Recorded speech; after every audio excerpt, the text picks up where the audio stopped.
विद्यार्थी मित्रांनो, आज आपण इयत्ता 7वी गणित मधील सराव संच 42 अभ्यासणार आहोत। या अगोदरच्या व्हिडिओ मध्ये आपण 11वे प्रकरण म्हणजे वर्तुळाविषयी संपूर्ण माहिती आपण सांगितली होती। वर्तुळ म्हणजे काय, वर्तुळाचा परिघ काय असतो, व्यास काय असतो, त्याचप्रमाणे क्षेत्रफळ हे कशी काढायचे सर्व फॉर्म्युले आपण इथे घेतलेले आहेत। यानंतर नेक्स्ट पार्ट म्हणजे सराव संच 42 आपण इथे अभ्यासणार आहोत। पहा, इयत्ता 7वी सराव संच 42 आपल्याला एक तक्ता दिलाय। पहा, इयत्ता 7वी सराव संच 42 खालील सारणी पूर्ण करा। एक तक्ता आहे, या तक्त्यामधील किमती ज्या रिकाम्या दिसते बॉक्स तिथे आपल्याला फिलअप करायच्या। पहा, सुरुवातीचा 7 सेंटीमीटर त्रिज्या दिली आणि आपल्याला विचारलंय व्यास काय। तर हे सूत्र घेत आपण, वर्तुळाचं क्षेत्रफळ बरोबर पाय आर स्क्वेअर, वर्तुळाचा परिघ काढण्याचं सूत्र 2 आहे 2 पाय आर किंवा पाय डी। त्यानंतर त्रिज्या काढायची असेल तर व्यास दिला असेल तर व्यास आपण 2 म्हणजे r = d आपण 2। त्याचप्रमाणे व्यास काढायचा असेल तर 2 गुणिले त्रिज्या म्हणजे 2r। ओके, हे काही महत्त्वाचे फॉर्म्युले आहेत। पहा, तर त्रिज्या दिली आणि आपल्याला व्यास विचारलाय, तर व्यास काढायचं काय करायचं तर d = 2r म्हणजे 2 गुणिले त्रिज्या आहे 7 दुनी 14 सेंटीमीटर आपल्याला व्यास मिळेल। म्हणजे व्यास आलाय 14। त्याला परिघ काढायचं, परिघचं सूत्र आहे सर्कम्फरन्स = 2 पाय r। 2 ला 2 पायची किंमत आहे 22/7 आणि r आहे 7 सेंटीमीटर।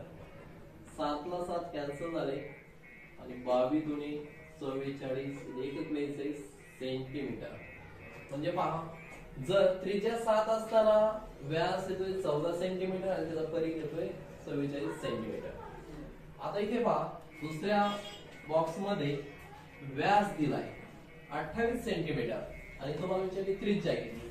आपल्या त्रिज्याचा फॉर्म्युला माहिती आहे, व्यासाच्या निमपट असतो म्हणजे r = d/2 म्हणजे त्रिज्या बरोबर व्यास भागिले 2। व्यास आहे 28 म्हणजे 28 छेदस्थानी 2 याला भाग दिला, उत्तर येते 14 सेंटीमीटर।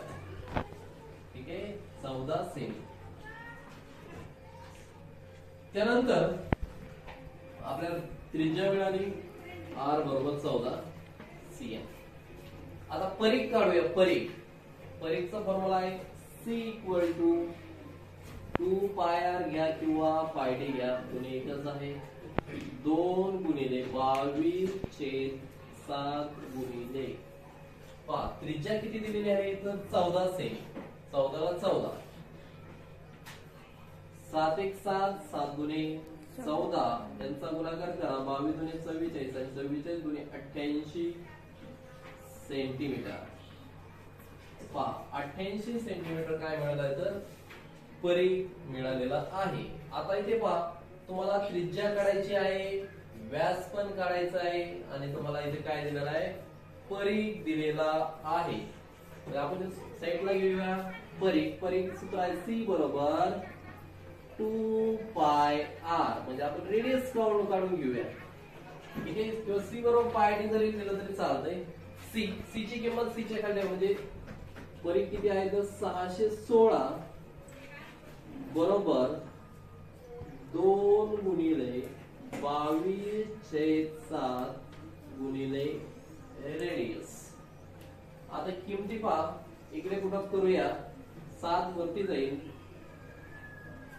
616 गुणिले 7 छेदस्थानी 2 गुणिले 22 बरोबर r।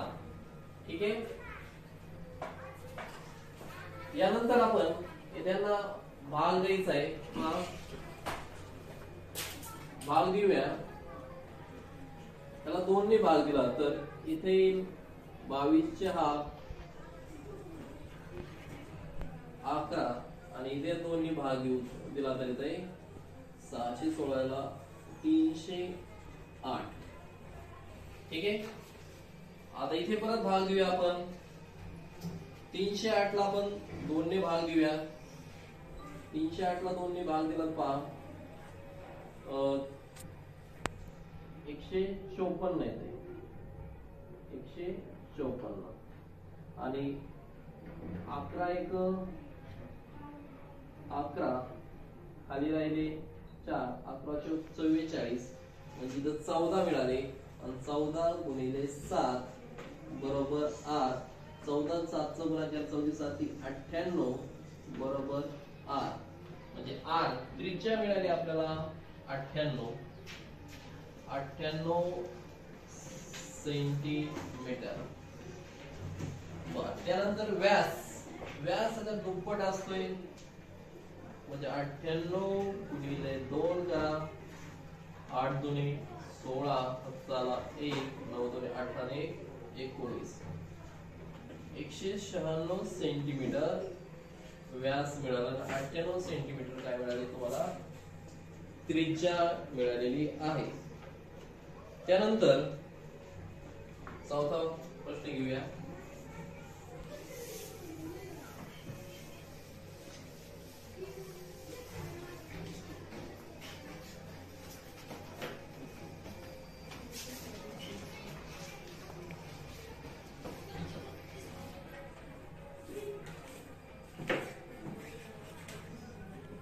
चौथा प्रश्न सी 72.6 परीख दिलेला आहे 72.6 सेंटीमीटर. तुम्हाला त्रिज्या काढायची व्यास काढायचं 72.6 गुणिले 2 पाय r. हे इकडे घेऊया 72.6 ला 72.6 तसेच गुणिले 7 सदस्थानी 2 गुणिले 22 बरोबर 8. आपण 22 ने भाग देऊया 22 एक 22 22 त्रिक 66 खाली राहिले 6 पॉइंट दिला 22 6 22 त्रिक 66 म्हणजे 3.3 आलाय. बरं 3.3 ला आपण 2 ने भाग देऊया बे एक बे खाली राहिला 1 पॉइंट झाला 1 दिला बे 6 12 असाला 1 5 म्हणजे 1.65 गुणिले 7 बरोबर 8. यांचा गुणाकार करायचा आहे आपल्याला काय मिळेल तर त्रिज्या मिळेल. गुणाकार वरती करतो 1.65 गुणिले 7 7 5 35 45 3 7 42 43 45 45 4 7 1 7 8 9 10 11 म्हणजे 11.2 अंक सोडून पॉइंट 55 म्हणजे रेडियस आली ते 11.55. रेडियसच्या जागेवर तर किती ठेवायची 11.55 सेंटीमीटर. ह्याच्या डबल व्यास आहे म्हणजेच 11.55 गुणिले 2 5 दुने 10 हाताला 1 5 दुने 10 1 11 हाताला 1 बे 1 बे 3 त्यानंतर बे 1 बे म्हणजे 2 अंक सोडून पॉइंट 2.10 म्हणजे 2.1. अशा प्रकारे ते बॉक्स कंप्लीट झाला. यानंतर उर्वरित प्रश्न आपण घेऊया.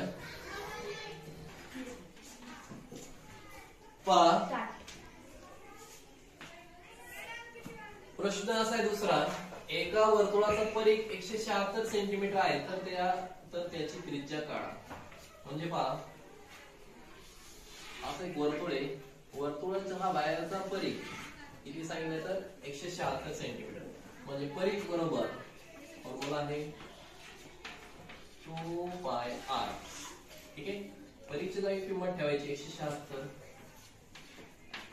बरोबर 2 गुणिले पायची किंमत असते 22 गुणिले r म्हणजेच 176 गुणिले 7 शतस्थानी 2 गुणिले 22 बरोबर r. भाग द्यायचा आहे बे 1 बे बे 8 16 हाताला इथे एक राहिला बे 8 16 22 22 चौक 88 आणि 7 चौक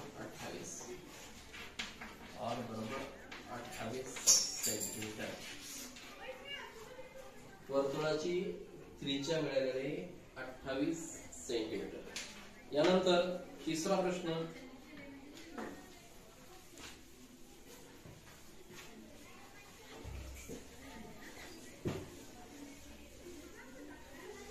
तिसरा प्रश्न असा आहे, एका वर्तुळाकार बागेची त्रिज्या,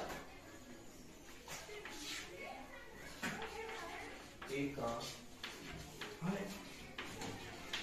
वर्तुळाकार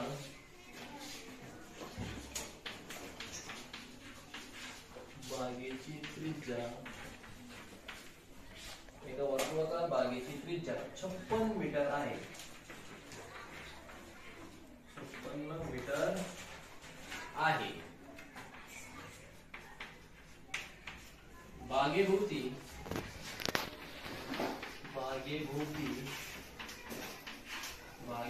तारेचे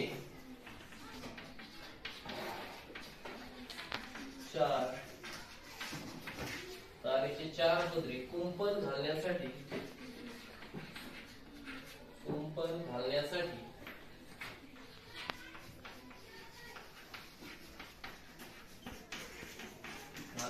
प्रति मीटर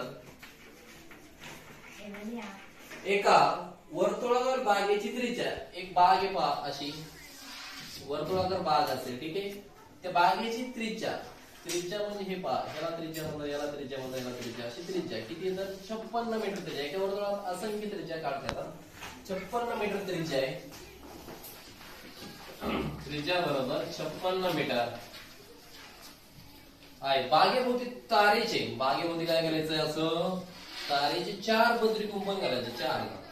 तर बरं, कुंपण घालायचं मी तुम्हाला परीघ करायचंय, परीघ बरोबर सूत्र माहिती आहे 2πr, परीघाचं हे सूत्र आहे 2 गुणिले पायची किंमत माहिती आहे आपल्याला 22/7 आणि 56 मीटर रेडियस आहे त्रिज्या, 7 1 7 7 8 56, यांचा गुणाकार करायचा आहे 22 दुनी 44 गुणिले 8, यांचा गुणाकार 8 चौक 32 8 3 8 चौक 32 33 34 35 352 सेंटीमीटर परीघ आलाय 352 सेंटीमीटर। आपल्याला काय करायचं आता, इथपर्यंत बागेभोवती तारेचे 4 पदरी कुंपण घालायचे, तारेचे 4 पदरी कुंपण,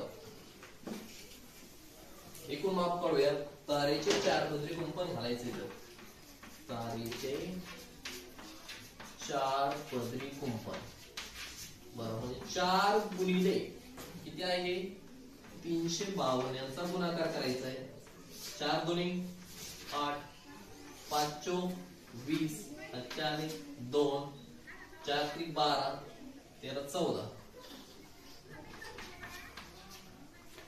1408 सेंटीमीटर आपल्याला काय मिळाले तर टोटल माप मिळाले। 4 पदरी कुंपण, 4 दुनी 8 5 चौक 20 7 2 4 3 12 बरोबर आहे। आता प्रश्न असा विचारलाय, प्रति मीटर 40 रुपये प्रमाणे खर्च आहे, म्हणजे याचा गुणाकार करायचा आहे 1408 गुणिले किती 40 बरोबर 40, शून्याला शून्य घेतो,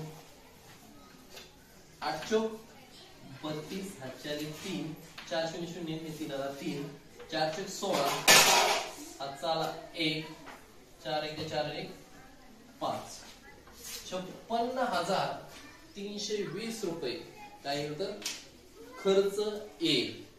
ओके, प्रश्न तिसरा आहे संपलाय, एका बैलगाडीच्या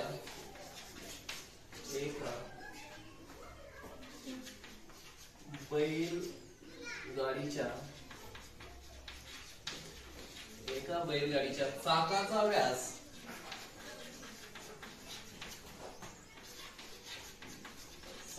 व्यास 1.4 मीटर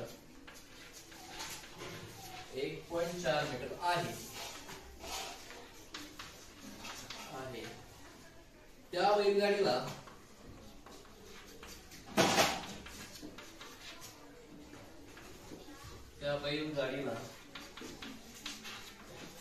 त्या बैलगाडीकडे 1.1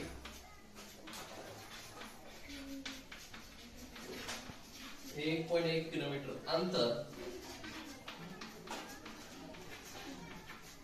अंतर पूर्ण करण्यासाठी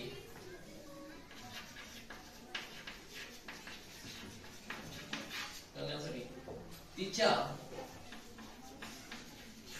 चाकाचे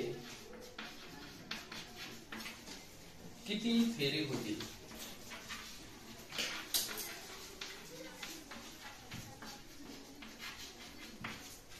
किती फेरे होतील? इथे आपल्याला व्यास दिलेला आहे. ठीक आहे, व्यास. बैलगाडीचं चाक आहे, बैलगाडीचं चाक असं असतंय. ठीक आहे, हा पूर्ण व्यास दिला. किती सांगितला व्यास? तर 1.4 मीटर व्यास आहे. हा झाला व्यास. बरं, ही अर्धी असती, ती असती त्रिज्या. हा असती त्रिज्या. आता त्रिज्या कशी काढायची? सूत्र माहिती. त्रिज्या हा व्यासाच्या अर्धा असतो. व्यास किती आहे? तर 1.4 भागिले 2. ह्याला भाग दिला तर 0.7 मीटर उत्तर येते. ठीक आहे, त्रिज्या मिळाली 0.7 मीटर.